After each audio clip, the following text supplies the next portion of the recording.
In the world of combat, martial artists and fighters use a variety of different techniques to inflict damage and pain onto their opponent, from conventional methods like kicking and punching to the somewhat unconventional like spiking somebody onto the head or headbutting, and to whatever this guy is doing.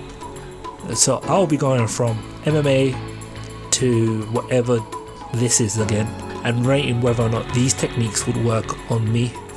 I'll be rating them from 0 to 10, 10 being the most effective and 0 being no way in hell this would work on me. And I would like you at home to play along. In the comment section write 0 to 10 whether or not this would work on you. So put down the beer. Here, hold 'em beer. Now we see who swings the fastest gun.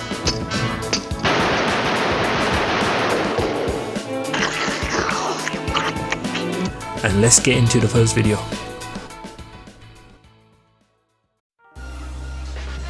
So the first video is a fake overhand right into a dragon tail. Now this is arguably one of the best looking dragon tails I have seen online.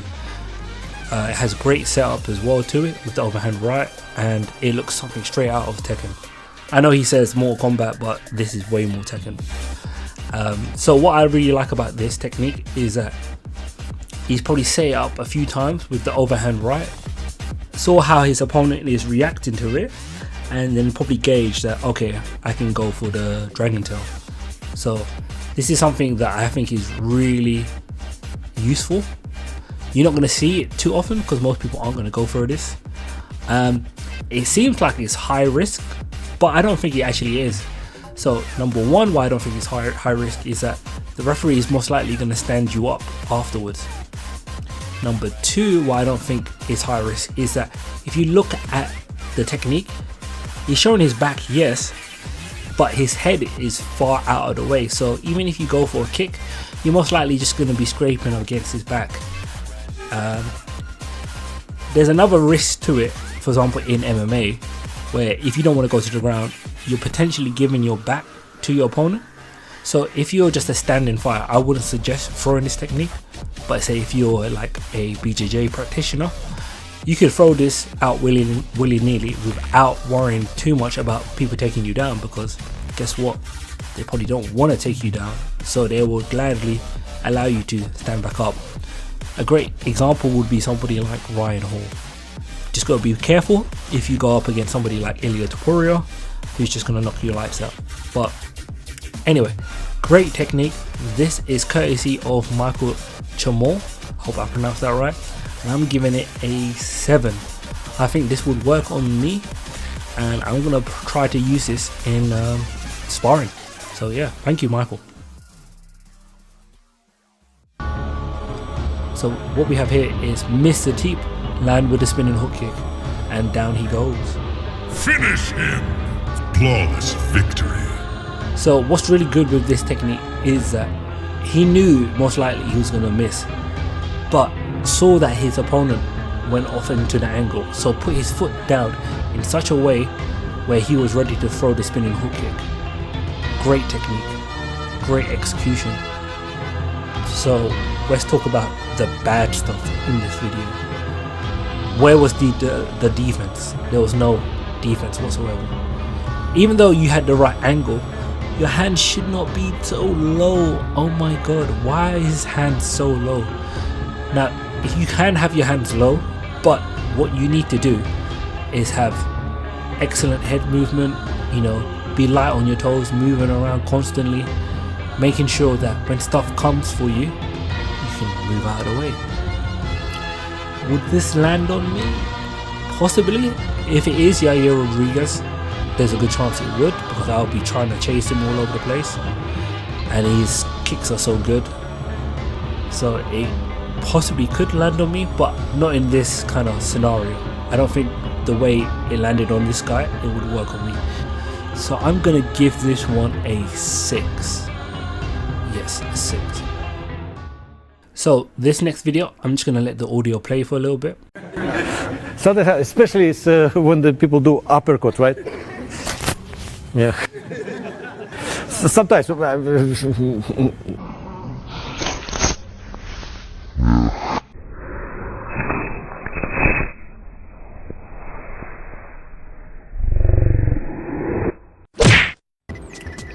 Wow. Did you see the technique? Have you seen so many fighters try to use this technique and fail miserably?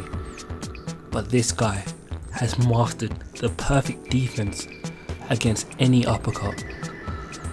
He just uses his chest, his chin, gives it a little kiss, and then you punch yourself with your own uppercut.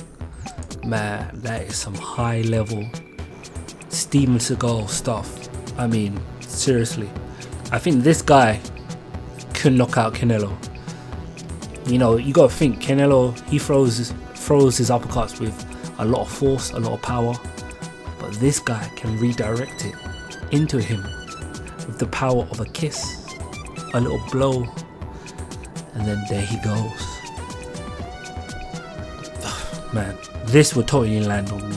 This is next level of fighting. What a genius, what an absolute genius. So I'm giving this a 100% chance of this landing. I'm so glad that this guy's not in the UFC or in kickboxing, Thai boxing, because this guy's an absolute demon. So what if I told you Hadoukens are real? Okay, yeah, maybe not the fireball, but the actual punch, the kind of motion that Ryu and Ken do, is real, and you can land it onto a opponent. This is more of a setup technique. This is more to set up the low kick, like Jeff and his friend are doing right here. But it's cool. I have to say, as somebody that's been playing Street Fighter his whole life, I really want to land this on somebody. So, do I think I'm gonna knock anybody out with this? No. But can I set up the low kick with this? Oh, most definitely. So the Hadouken punch, I'm gonna give it like a 5. I think I would get hit by this, but it's not gonna really do anything. But the low kick, I'll probably give it like an 8. I would just be mesmerized by the Hadouken punch and be like, what are you doing? And then bang, low kick. Especially by Jeff Chang. So I'm gonna give the Hadouken punch a 5 and the low kick a 8. Check out Jeff Chang, MMA Shredded. So in the next video, if you are a tall fighter and you're going against a shorter fighter, use this technique. I apologize to all the short kings, and believe me when I say this will definitely work, because I am not that tall either. So I know firsthand this will definitely work on me. Jeez. So what he's doing here, the taller fighter, is simply putting his hand into the guy's vision, into his like guard, so blinding him. So your natural reaction when you get into this situation is to say throw an overhand right, or to throw out a low kick against the taller fighter, because these are kind of long range weapons. Now he's also against the rope kind of here, so he's only thinking forward, he's not thinking backwards. So then the guy times it perfectly, moves backwards and lands the head kick. Again, when you throw the overhand right, a lot of the time your guarding hand that should be protecting your chin tends to come down. Even happens to professionals. I would say this would land on me. Yeah, this is definitely gonna land on me. So I'm gonna give this like a 9.5. This is a super effective technique, very simple, and if you're the taller guy, throw this out like crazy.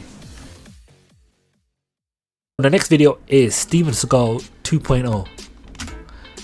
Look at that. He was able to take down 2 guys at the same time with just a flick of the wrist. Flick of his elbows, and he's able to make a guy flip forward. 2 guys, putting him down for a beheading. No worries. Take him down. Wait. He's pointing to the ground. He went down, bitch. And the guy went down. Look at this. High level stuff. I mean, Steven Seagal doesn't even do this stuff. He paralyzed his knee and then he went down. My god, what a absolute genius. You're gonna grab my throat? No, I don't think so. Twist your nipple. Oh, take a punch, put it down back inside you. Look at that. 2 guys, 1 Sifu. Oh, and you ain't getting inside the club. No way. All of these techniques would definitely land. So I'm giving this guy a negative 100. That's how good he is. So for the next video, we are heading to, and we are watching Rukia Ampo and his devastating scissor kick. And we can see it right here. He's setting it up with low kicks. And then, you do not see that coming. Not at all. Oh, look at that. Look how ferocious he is. I love it. Great with punches and great with kicks. You can definitely tell Ampo comes from like a karate background. Boom. Oh, beautiful. And the other thing about Ampo is that even though he's fighting at 63 kg, he is long, very long. Probably a little bit heavier now because that was back in 2017, so he probably put on some weight. But still, he's got the perfect frame for kickboxing, and he's got some ferocious speed and power. And then look at that technique. Take your ass to the shadow realm. Anyway, enough glazing of Ampo. I'm going to give this a 10. I am definitely getting KO'd by this guy, and I've seen him spar against other people. He is devastating. So yeah, straight 10 out of 10. Ampo is knocking me out. Final video, we will be going to Street Beefs. And we got The Lamb vs Warhorse. So before I get to the main bit, I just want to show you something quickly. Oh! Oh! Oh! How did The Lamb survive it? How? Just really how? You could see he was going for some weird ultra punch, setting it up, and Warhorse was like, nah mate, eat my foot, and The Lamb did, and he just kept him going. The Lamb, you probably recognize him from the special chicken dance that he gave to another fighter from Street Beefs. And yeah, this guy just has some insane moments. So we're gonna skip all of this ground stuff and get into the meat and potatoes of this clip. Oscar, hands on him, not the ground. Hands on him. He knocked. How? He knocked the dude out, or like a flash knockout, from the bottom of mount.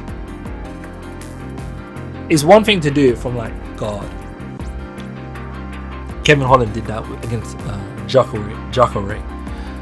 But here, this dude is doing it from the bottom of mount. How? Where do you even get the power from your hips to generate enough power to knock somebody out from mount? Who teaches this? It's like The Lamb had the MMA beginner book, looked at it and went, I don't need this, threw it out the window. And Paul Warhorse is doing everything by the book. But how are you supposed to beat somebody who doesn't give an F about the book? I would have got hit by this, because who does this? Who actually does this? When have you ever seen in MMA somebody on the bottom of mount swing like this? Ever? You never.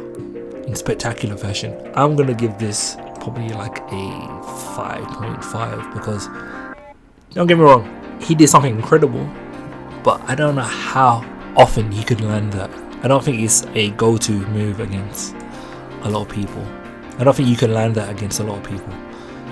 But you never know. The Lamb is he's a crazy dude. He just goes for it.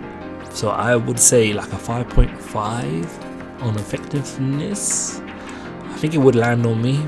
But shout out to The Lamb. And even shout out to Warhorse. Pretty good fight before that insane KO. So that's the end of the video. Thank you for watching, and more importantly, please like and subscribe.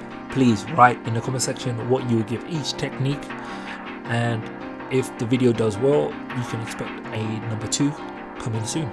So thank you, get out there and train and have fun with martial arts.